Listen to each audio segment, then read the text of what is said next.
ಬಾಗಿಲಲ್ಲಿ ತಡೆದು ನಿಂತ ವೈಕುಂಠದ ದ್ವಾರಪಾಲ ಕೋಪಗೊಂಡ ಯೋಗಿಯ ಶಾಪ ಪಡೆದ ತಾ ಶಾಪ ಪಡೆದ.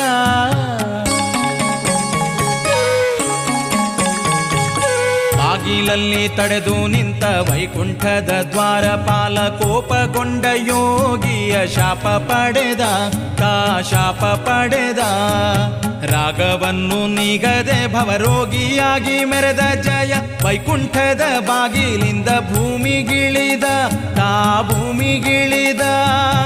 7 ಜನ್ಮದಲ್ಲಿ ಪಾದ ಸೇವೆ ಗೈವ ಬಾಳಿಗಿಂತ 3 ಜನ್ಮದಲ್ಲಿ ವೈರಿ ಬಾಳು ಮೇಲೆಂದ ವೈರಿಯಾಗಿ ತಾ ಬಂದ.